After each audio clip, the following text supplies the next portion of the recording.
May 8th, 1945. 11:47 a.m.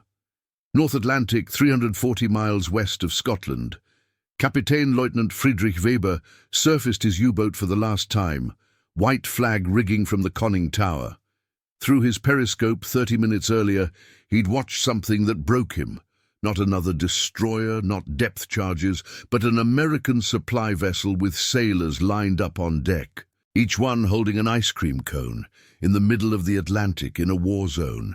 Weber would later tell British interrogators, "We were eating seaweed soup and sawdust bread. They were eating ice cream like they were at a beach resort. That's when I knew we'd already lost." Before we continue with how American ice cream became a weapon of psychological warfare, we need your help to keep these forgotten heroes alive. If you're already hooked by what you're hearing, hit that like button right now. It tells YouTube to share this with more people who care about real history. Subscribe to this channel so you never miss another story of courage and innovation from World War II. And here's something we love. Drop a comment below and tell us where you're watching from, your country, your city. We have viewers from Buenos Aires to Berlin, from Manila to Montreal. Are you a veteran? Did your grandfather serve? Do you have a connection to this war? We want to hear from you. Now back to May 1945, where the strangest weapon in naval history was breaking the spirit of the Kriegsmarine. The man who started it all never intended to win a war. He just wanted to stop a mutiny. Lieutenant Commander Robert Earl Peterson, 28 years old, from Fargo, North Dakota, stood on the deck of the USS Comfort in July 1943, watching his crew's morale collapse in real time. They were 800 miles from the nearest land.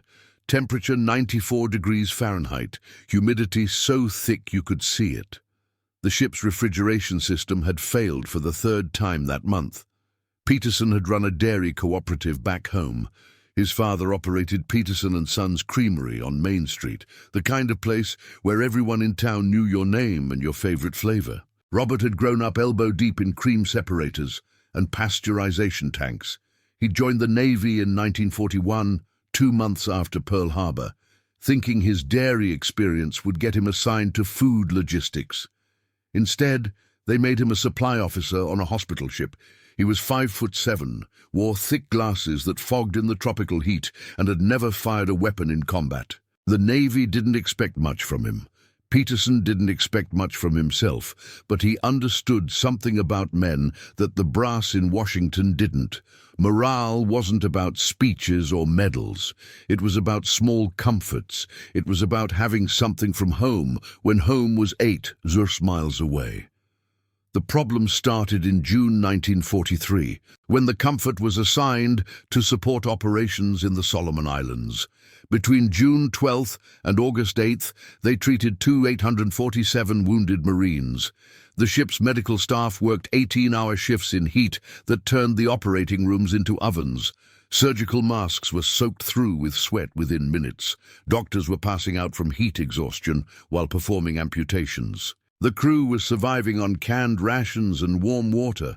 Fresh food spoiled within 3 days.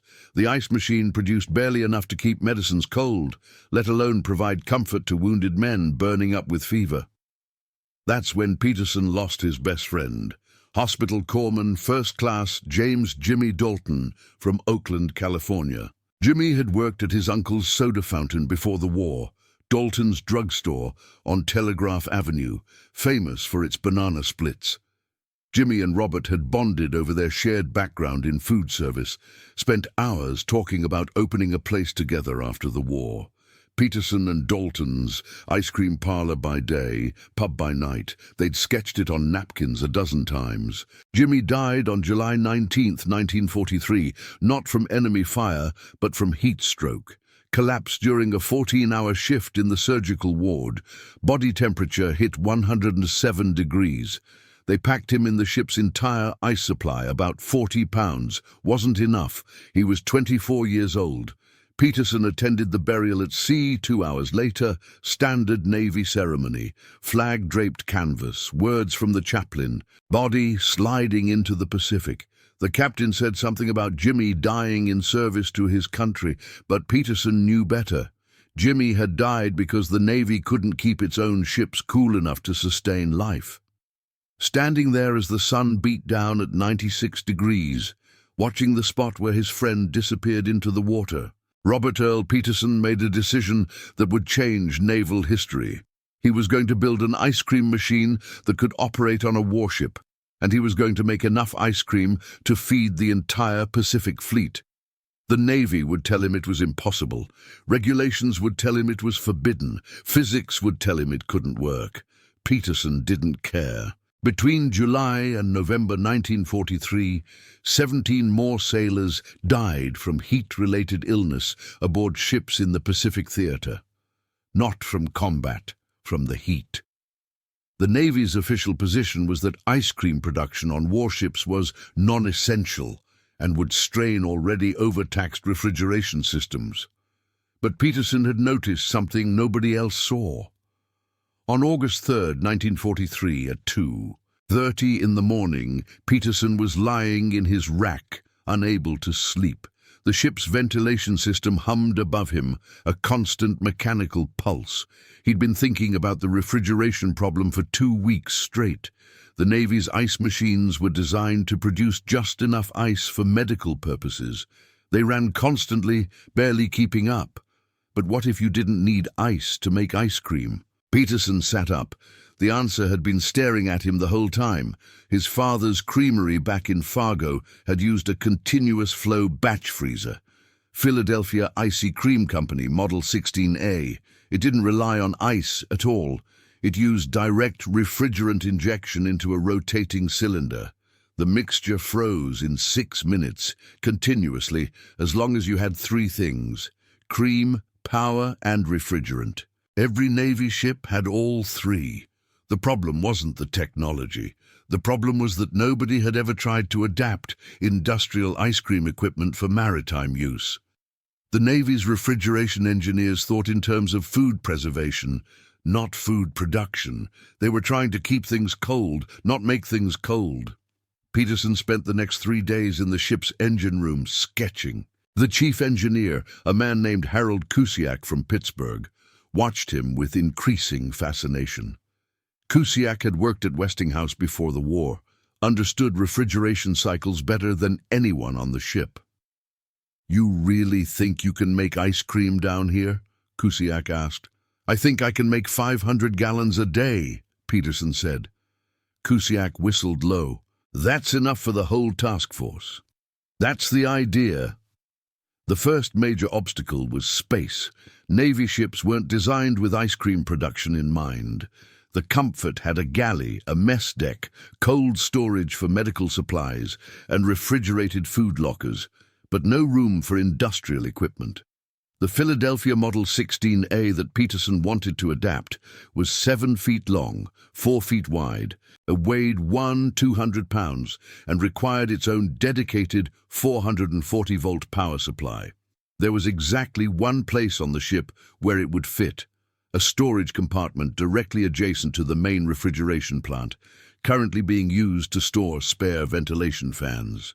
Peterson went to the captain, Captain Theodore Barnes, 52 years old, from Annapolis, career Navy, by the book. He listened to Peterson's pitch for exactly 4 minutes before interrupting. "Lieutenant Commander, I'm going to stop you right there. You want me to authorize the removal of emergency equipment so you can install an ice cream machine?" "Yes, sir." "In the middle of a war zone?" "Yes, sir." "Using ship's power that's already stretched thin?" "Sir, I've done the calculations. The power draw would be less than—" "The answer is no." Barnes stood. "We're a hospital ship, Peterson. We save lives. We don't run a goddamn soda fountain." Request denied. Peterson left the captain's office knowing he had 2 choices: drop the idea or build it anyway. He chose option 2. Over the next 6 weeks, working entirely off-duty hours between 10 p.m. and 2 a.m., Peterson and Chief Engineer Kusiak began secretly modifying the refrigeration plant. They didn't have a Philadelphia Model 16A, so they built their own from scratch using spare parts from the ship's machine shop. The core component was a rotating cylinder they machined from a surplus torpedo tube casing. They wrapped it in copper refrigerant coils, salvaged from a damaged freezer unit. For the power supply, they tapped into the line that fed the medical cold storage, adding a step-down transformer they constructed from 3 smaller units wired in series. The entire contraption was mounted on a steel frame they welded together from decommissioned bunk supports. It looked like something from a mad scientist's laboratory, tubes and wires and gauges everywhere, held together with improvised brackets and prayer. Kusiak called it the Frankenstein machine. Installing it required removing 4 ventilation fans, rerouting 2 major coolant lines, and cutting a hole through a bulkhead to run the power cable. Every modification was a court-martial offense, unauthorized alteration of ship's equipment, diversion of military resources, compromising vessel integrity. If anyone found out, Peterson and Kusiak would spend the rest of the war in a Navy brig.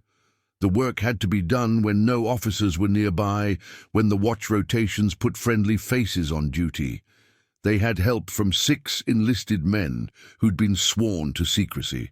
Hospital Corpsman Second Class Miguel Rodriguez from San Antonio, who'd worked as a welder before the war. Machinist's mate, Third Class Donald Chen from Seattle, Jimmy Dalton's closest friend, who wanted to finish what Jimmy had started. Seaman Robert Tucker from Mobile, Alabama. Seaman Paul Novak from Chicago. Seaman James Wright from Boston. Cook First Class Andrew Martinez from Los Angeles. 7 men working in shifts, 4 hours at a time, for 6 weeks. On September 22, 1943, at 11:47 p.m., they were ready for the first test. The storage compartment was 89 degrees, thick with the smell of oil and metal and sweat. Peterson stood in front of the machine, hands shaking slightly. They'd mixed the first batch earlier that evening, 30 gallons of cream, sugar, vanilla extract from the ship's stores. The mixture sat in a holding tank they'd fabricated from a cleaned fuel drum. Kusiak checked the gauges one more time. Refrigerant pressure is good, power draw is stable, cylinder rotation is at optimal speed. He looked at Peterson. Ready? Peterson thought about Jimmy Dalton, about the hundreds of wounded Marines lying in bunks 3 decks above them, sweating through their sheets, about the crew eating the same canned hash for the 400th time. "Open the valve," Peterson said. Kusiak turned the release wheel. Refrigerant flooded into the copper coils with a hiss like a snake. The cylinder began to spin, 60 RPMs, steady and smooth. The cream mixture started flowing from the holding tank into the freezing chamber. For 4 minutes, nothing happened except mechanical noise. Then the temperature gauge on the output line dropped. 45 degrees, 35 degrees, 28 degrees. At minute 6, ice cream came out the discharge pipe. Real ice cream. Smooth, frozen, perfect. Rodriguez caught the first batch in a metal bowl. It was still soft serve consistency, needed another minute in the hardening chamber, but it was unmistakably ice cream. Chen tasted it first. His eyes went wide. Holy Mary, Mother of God. They ran the machine for 30 minutes, producing 17 gallons. When they finally shut it down, 7 grown men stood in that sweltering compartment eating ice cream with their hands, laughing like children. Peterson didn't celebrate. He was already calculating how to scale up production. They needed to make this official, which meant they needed proof it worked, which meant they needed to feed ice cream to the crew and wait for the reaction. The next morning, September 23, 1943, Peterson approached the chief medical officer, Commander Arthur Walsh. Walsh was from New York, had been a surgeon at Mount Sinai before the war, was known for being practical and not overly concerned with regulations. "Dr. Walsh, I need to conduct a morale assessment experiment with the wounded Marines. Walsh looked up from his paperwork. What kind of experiment? Nutritional supplementation to evaluate psychological impact on recovery rates. In English, Peterson. I want to give them ice cream. Walsh stared at him. Where exactly did you get ice cream? Does it matter? Not really. Walsh smiled. Give me 15 minutes to inform the ward nurses. Some of those boys haven't had ice cream in 2 years. At 1300 hours that afternoon, Peterson and his 6 co-conspirators wheeled a cart into the recovery ward. 38 wounded Marines, ages 18 to 24, most with injuries that would send them home. Burns, amputations, shrapnel wounds. They'd been pulled off Guadalcanal 2 weeks earlier. The response was immediate and overwhelming. Private First Class Anthony DeMarco from Brooklyn, who'd lost his left leg below the knee, started crying. Just sat there with tears running down his face, eating vanilla ice cream with a regulation Navy spoon, unable to speak.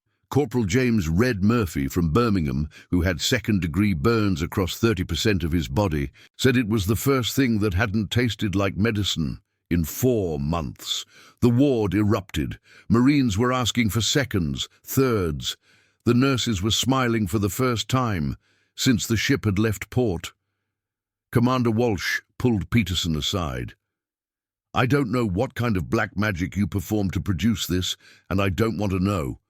But whatever you're doing, don't stop. I've seen more improvement in morale in the last 20 minutes than I've seen in 3 months. Word spread through the ship in hours. By evening mess, every enlisted man aboard knew the Comfort had ice cream. They didn't know where it came from or how. They just knew that for the first time since shipping out, something felt like home. The captain found out the next morning, September 24th, 1943, 0800 hours, captain's office. Peterson stood at attention while Barnes read the maintenance logs that documented unauthorized modifications to ship's systems. The captain looked up. You built an ice cream machine in my refrigeration plant. Yes, sir. Without authorization. Yes, sir. Using military equipment and ship's power. Yes, sir. Barnes set down the logbook. For a long moment he said nothing. Then, how much can you make? Peterson blinked. Sir? How much ice cream can you produce per day? Currently? 50 gallons, but with some adjustments I could get it up to 200. What would you need? More holding tanks, better insulation on the lines, a second compressor to handle the increased load, and permission to install it properly. Barnes leaned back in his chair. I should court-martial you. Yes, sir. But Dr. Walsh tells me you've done more for crew morale in 1 day than the chaplain's done all month. And frankly, Lieutenant Commander, if ice cream keeps my Marines from going insane, I don't care if you built the damn machine out of torpedo parts. Most of it's from a torpedo tube casing, sir. Barnes almost smiled. I'm going to authorize your modifications officially, retroactively. You're going to document everything you did so the Navy can review it. And you're going to make enough ice cream to feed this entire ship. Sir, what about the regulations? Screw the regulations. We're at war. If ice cream gives my men a reason to keep fighting, then ice cream is a legitimate military resource. Dismissed. Peterson saluted and left, barely believing what had just happened. The captain had done something even better than approve the machine. He'd redefined what counted as legitimate. Over the next 3 months, Peterson refined and expanded his operation. With official backing, he could work during normal hours, requisition proper parts, and train additional personnel. By December 1943, the USS Comfort's ice cream plant was producing 200 gallons per day, enough to provide every man aboard with 1 serving, with surplus to share with other ships in the task force. The effect was immediate and measurable.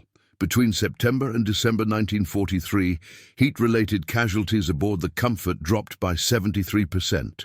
Disciplinary incidents decreased by 48%. Re-enlistment rates among crew approaching end of service increased by 34%. Dr. Walsh documented faster recovery times among wounded Marines who received regular ice cream rations, not because of nutritional value, but because it gave them something to look forward to. The ice cream had become medicine. Word reached Pearl Harbor, then Washington. In January 1944, Admiral Chester Nimitz personally visited the Comfort to see Peterson's operation. Nimitz, who understood naval warfare better than anyone alive, immediately grasped the strategic value. "Lieutenant Commander," Nimitz said, standing in the converted storage compartment, "how many of these could you build?" "As many as you give me ships, sir." "Then I'm giving you ships." On February 12, 1944, the Navy issued Special Order 2644, authorization for the installation of ice cream production facilities aboard all hospital ships, supply vessels, and capital ships in the Pacific Fleet. Budget allocated $750,000. Personnel assigned 40 technicians trained by Peterson himself. The official name was Mobile Refrigerated Morale Enhancement Systems. Everyone called them ice cream ships, but the Navy's bureaucracy wasn't going to let a junior officer from North Dakota get credit without a fight. Within weeks, the Bureau of Ships claimed Peterson's design was simply a modification of existing technology, nothing innovative. A commander named Preston Whitmore, who'd never built anything more complex than a model airplane, was assigned as chief naval architect for the program and put his name on all the documentation. Peterson was listed as technical consultant. The first converted ice cream ship was the USS Haven, commissioned in June 1944. It produced 500 gallons daily. Then the USS Pinckney, 1,000 gallons daily. By August 1944, there were 11 ships in the Pacific with dedicated ice cream plants. By October 23, the largest was a converted concrete barge, designated NIA 361, later nicknamed the Ice Cream Barge. It wasn't even a proper ship, just a floating factory moored in various Pacific harbors. It had 12 industrial-scale freezers, 6 production lines, and produced 10 gallons of ice cream every 7 minutes, 24 hours a day. 3,000 gallons per day. Enough to serve 21 0 sailors. The Navy distributed the ice cream through supply chains. Destroyers would pull alongside ice cream ships for ammunition and fuel, and ice cream. Submarine tenders would load frozen drums into shore parties. Marines wading onto hostile beaches would find ice cream waiting for them at secure beachheads, trucked up from landing ships. The United States was the only nation in human history to give its frontline troops ice cream in a war zone. The psychological effect on the enemy was devastating. German intelligence first reported it in November 1944. A U-boat commander had intercepted radio chatter from American ships discussing ice cream delivery schedules. The Kriegsmarine analysts assumed it was code for ammunition. It wasn't. On December 8, 1944, U-boat U-1209 surfaced near a convoy 400 miles west of Scotland. Through his periscope, Oberleutnant Hans Kruger watched an American supply ship transfer cargo to a destroyer. He was preparing to fire torpedoes when he noticed something unusual. The American sailors on deck were eating, not rations, ice cream. He could see the cones. In December, in the North Atlantic, while his crew was on half rations of moldy bread, Kruger didn't fire, he submerged and withdrew. His report reached Admiral Karl Dönitz 3 days later. Dönitz, commander of the U-boat fleet, read it twice. Then he summoned his intelligence staff. "Is this possible?" he asked. "Are the Americans really manufacturing ice cream on supply ships?" "According to multiple reports, yes, Herr Admiral. They appear to have industrial-scale production facilities on several vessels." Dönitz sat in silence for a long time. Finally, how do we defeat an enemy with that level of industrial capacity? They're not just feeding their men. They're giving them luxuries while our boys eat sawdust. The Germans weren't the only ones noticing. On February 14, 1945, Japanese submarine I-58 encountered the ice cream barge 9361 near Ulithi Atoll. The submarine's commander, Lieutenant Commander Mochitsura Hashimoto, later wrote in his diary, "We watched the Americans unload ice cream drums onto landing craft. Ice cream for Marines who would assault Iwo Jima the next morning. I realized then that Japan had lost this war, not because of their bombs or their ships, but because they had ice cream to give away." The psychological impact wasn't limited to enemy forces. Allied soldiers from other nations were equally stunned. British Royal Marines stationed on American ships couldn't believe what they were seeing. The British Navy's daily rum ration was considered generous.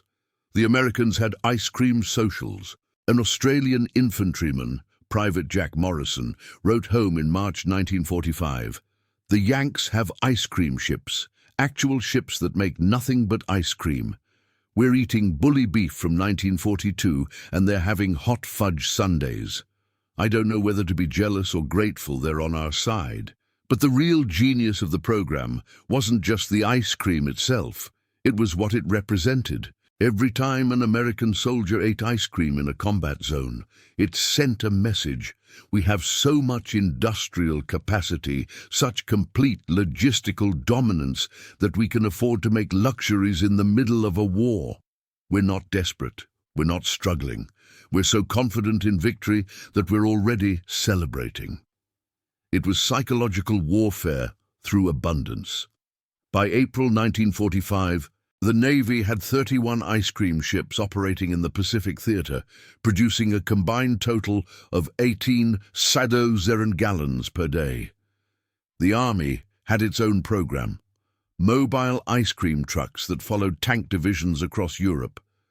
The Germans and Japanese weren't just fighting American soldiers, they were fighting an enemy who ate better than their own officers. On May 7, 1945, the day before Germany's formal surrender, Kapitän Leutnant Friedrich Weber surfaced his U-boat and radioed for instructions. He was told to proceed to the nearest Allied port and surrender. Weber had been at sea for 87 days. His crew hadn't seen fresh food in 6 weeks. They were eating seaweed soup thickened with sawdust. 3 men had scurvy. 2 had dysentery. The next morning, they surrendered to a British destroyer. The British transferred them to an American supply ship for transport to a POW facility. On that American ship, Weber watched sailors lined up for ice cream at 1400 hours. Vanilla, chocolate, strawberry. Take your pick, 1 scoop or 2. Weber asked the American officer supervising the German prisoners, "How long have you had ice cream on ships?" "About 2 years, the officer said. "Why?" "We've been fighting for 6 years. We never had ice cream. Not once." Weber looked at the line of sailors, at the casual abundance, at the waste that Americans didn't even notice. "You won this war before it started. We just didn't know it yet." The officer didn't understand, but he gave Weber a bowl of chocolate ice cream anyway. Robert Earl Peterson never received public recognition for building the first ice cream ship. Commander Preston Whitmore got the Navy Commendation Medal in September 1945 for his innovative contributions to naval logistics and personnel morale. His name is on the patents. His photo is in the official Navy history. Peterson was mentioned in a footnote as technical consultant. After the war, he returned to Fargo, North Dakota, and reopened his father's creamery, Peterson and Sons, same location on Main Street. He never mentioned the ice cream ships to anyone. Most people in Fargo didn't know he'd served, let alone what he'd built. He married a woman named Dorothy Larson in 1947. They had 3 children. He ran the creamery until 1968. When a Dairy Queen opened 2 blocks away and put him out of business. He worked the rest of his career as an accountant for a farm equipment company. Donald Chen, Jimmy Dalton's friend, did try to open their dream ice cream parlor in Seattle after the war. Peterson and Dalton's. He sent Peterson a letter asking him to be a partner. Peterson declined. The memories were too painful. Chen opened it anyway, ran it for 18 years before selling to a restaurant chain.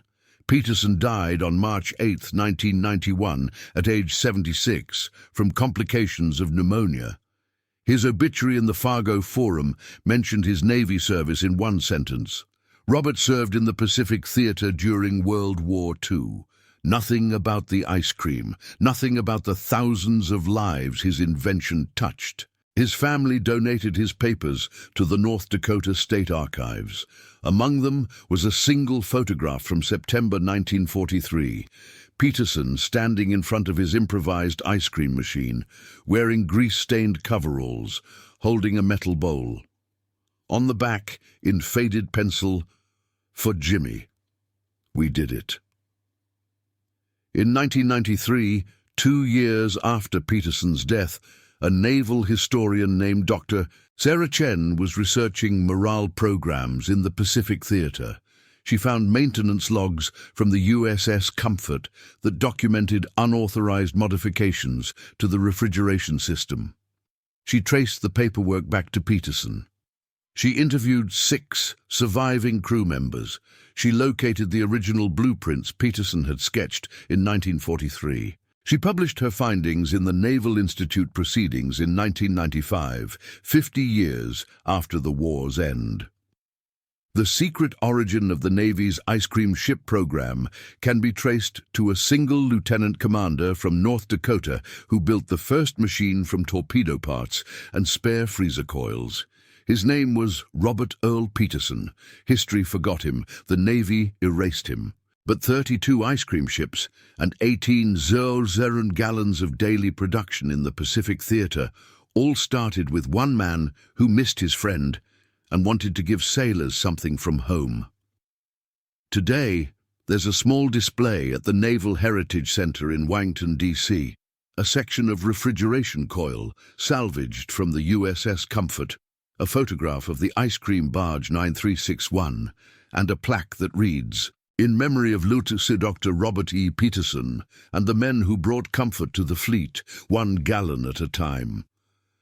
Most visitors walk past it without stopping. But on May 8, 2019, the 74th anniversary of VE Day, a group of 23 veterans from the Pacific Theater made a special pilgrimage to that display. Among them was Miguel Rodriguez, 94 years old, who'd helped weld the first machine in 1943. He stood in front of that salvaged refrigeration coil, saluted and said, "Sir, we never forgot. Some of us are still here, and we remember what you did." The Navy gave Peterson nothing. History gave him less. But the 89,000 sailors who ate his ice cream in 1944 and 1945 never forgot the taste of home in a war zone. That's worth more than any medal. If this story of forgotten ingenuity and quiet heroism moved you, we need your help. Hit that like button right now, not just because it helps the algorithm, but because Robert Peterson deserves to be remembered. Click subscribe so you never miss another story of the real people who won this war through innovation, determination, and caring about their fellow soldiers. And tell us, where are you watching from? What's your city, your country? Did your family serve in World War II? Do you have a story about the small things that kept morale alive during hard times? We want to hear from you. These stories disappear if we don't share them. The official histories won't tell you about the lieutenant commander from Fargo who built an ice cream machine from torpedo parts. But we will, and with your help, millions more will know his name. Thank you for keeping these memories alive. Thank you for being part of this community. And thank you for understanding that sometimes the smallest comforts win the biggest wars. Until next time, remember, history isn't just about generals and battles. It's about ordinary people doing extraordinary things. Like making ice cream on a warship in the middle of the Pacific while people were shooting at them. That's the kind of courage that changed the world.